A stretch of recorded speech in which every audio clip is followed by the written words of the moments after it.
안녕하세요, 여러분. 정교욱의 성경 낭독 채널입니다. 정교욱의 성경 낭독 채널은 하루 3장씩 꾸준히 함께 귀로 들으며 말씀의 은혜를 나누는 채널이에요. 오늘은 좋은 글이 있어서 함께 나누고자 합니다. 월간 신앙세계 2019년도 5월 호에 실린 조신권 교수의 한국 기독교 문학관 13번째 시리즈 글입니다. 목사, 시인 고진아에 관해서 쓰신 글인데요. 조신권 교수님의 글을 참 감명 깊게 읽었어요. 제목은 흔하고 하찮은 것들로 점철되어 있는 일상에서 잊혀진 신비를 추구하는 목사, 시인 고진아입니다. 월간 신앙세계 2019년도 5월호 96쪽부터 101쪽까지 실려 있습니다. 다시 한번 제목 읽어드릴게요. 흔하고 하찮은 것들로 점철되어 있는 일상에서 잊혀진 신비를 추구하는 목사시인 고진하입니다. 흔한 것이 귀하다.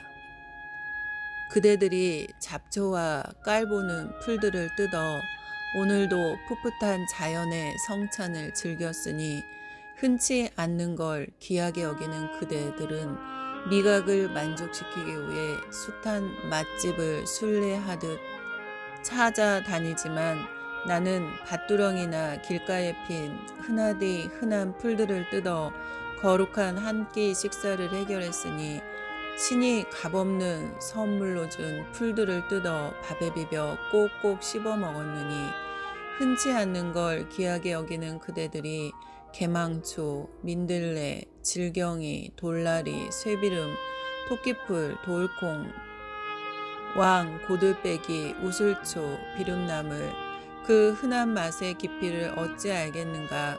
너무 흔해서 사람들 발에 마구 짓밟힌 초록의 흔들. 하지만 짓밟혀도 다시 일어나 바람결에 하늘하늘 흔들리나니 그렇게 흔들리는 풋풋한 것들을 내 몸에 모시며 나 또한 싱싱한 초록으로 지구 위에 나부끼나니 잡초 비빔밥 전문 중에서 고진아. 산골에 집 짓고 잡초 가꾸며 글 쓰는 시인 고진아. 고진아는 목사, 학자, 강연자, 권포근 잡초 요리 연구가의 남편으로서 물끄러미라는 단어를 좋아하고 즐겨 사용하는 기이하고 풋풋한 감동을 주는 작가다. 그는 1953년 강원도 영월 주천면에서 빈농의 아들로 태어났다. 기독교 집안은 아니었지만 그의 집 바로 옆에 있는 교회를 소년 시절부터 다녔다. 오르간도 있고 합창도 울려 퍼지는 작은 시골 교회가 소년을 사로잡았다고 한다. 그 역량으로 그는 서울 감리교 신학대에 입학했고 거기서 딱딱한 신학 공부만 하다 보니 시와 소설이 그리웠다. 한신대학교에 다니던 고정희가 시인으로 데뷔하는 것을 보고 감신대학교 축제 때 다짜고짜 그녀를 파트너로 초청했다. 그렇게 시에 대한 관심을 키우며 습작의 길로 들어섰다.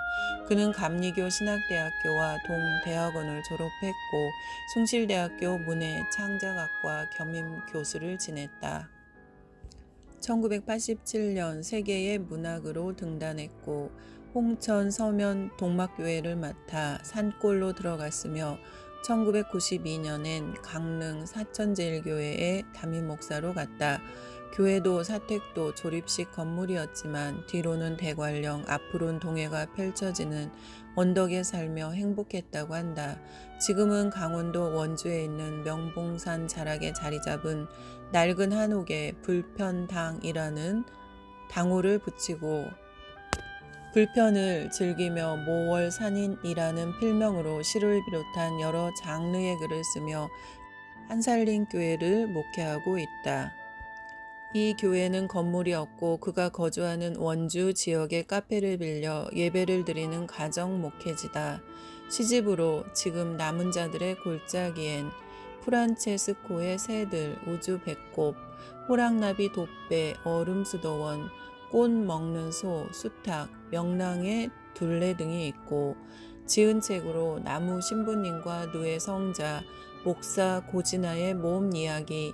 이 아침 한 줌 보석을 너에게 주고 싶구나. 책은 돛, 영혼의 정원사, 신들의 나라, 인간의 땅, 시 읽어주는 예수, 쿵쿵 등이 있다. 영성의 길을 열어주는 책, 시 읽어주는 예수. 고진아 시인은 시는 물론 여러 장르의 글을 쓰는데 그 중에서도 2015년에 내놓은 산문집 시 읽어주는 예수는 잡념을 멈추고 한 주일에 한 장씩 읽으면 내면에 넉넉한 에너지가 비축되어 샘처럼 솟아나게 해주는 책이다. 이 책은 이렇게 1년 동안 반복해도 좋을 만큼 국내외 뛰어난 영성으로 노래한 36명의 시인들과 그들의 시를 소개하고 저자 자신이 가슴을 울리게 하는 글발을 달아서 영혼의 갈함을 죽여준다.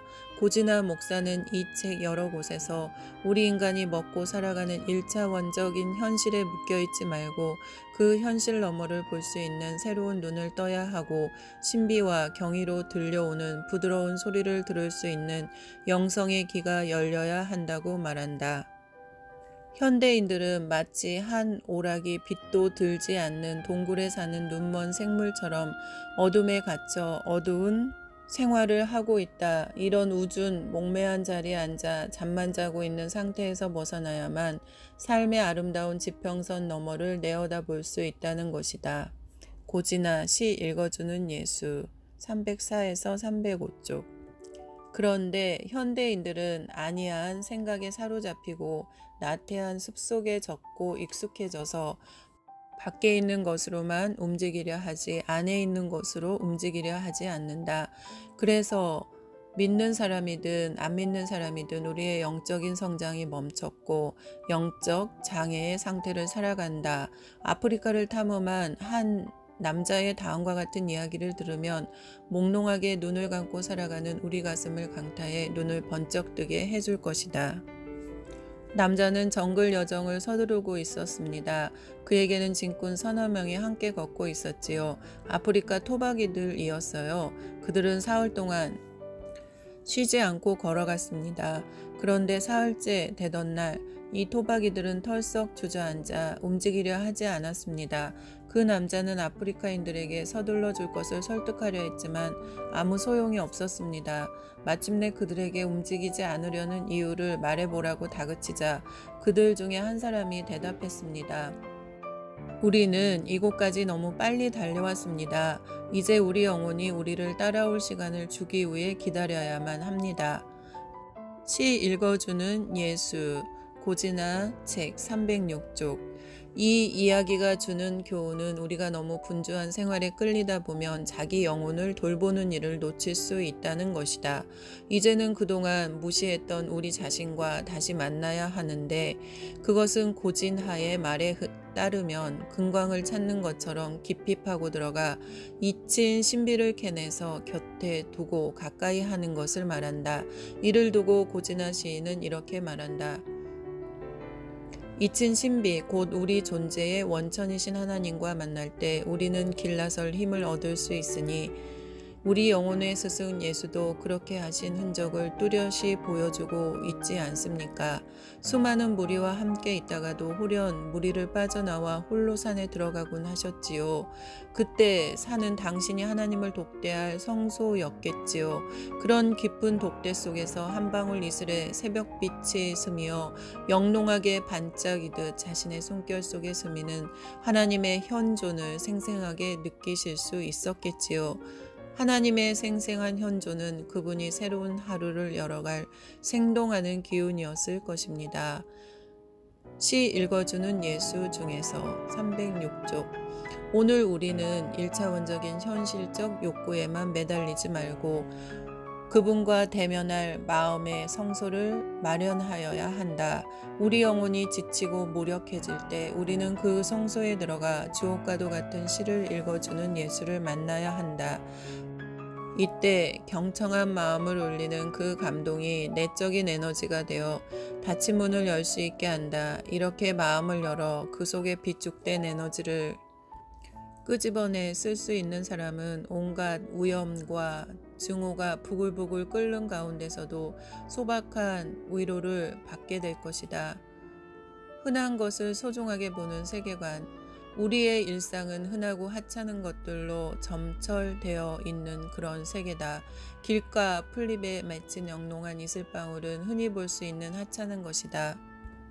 그래서 사람들은 눈여겨보려 하지도 않는다. 그러나 프리즘을 통해 보면 그것이 오색 찬란하게 보이는 것처럼 우리가 영의 눈을 뜨고 보면 스치는 바람에도 잠방이를 적시는 아침 이슬방울에서도 경의와 신비를 만나게 되고 가슴 설레게 되기도 한다. 고지나 목사는 흔한 것이 더 소중하다고 하는 범상하지 않은 시인이다. 이 글 전문으로 소개한 그의 시 잡초 비빔밥에서 길가에서 흔히 필 수 있는 잡초, 작고 흔한 것을 소중하게 여기는 그의 세계관을 볼 수 있다. 정기옥의 성경 낭독 채널이었습니다. 정기옥의 성경 낭독 채널은 하루 3장씩 꾸준히 함께 기로 들으며 말씀의 은혜를 나눕니다. 고지나 시인에 관한 이야기는 2부에서 이어서 읽어드립니다. 감사합니다.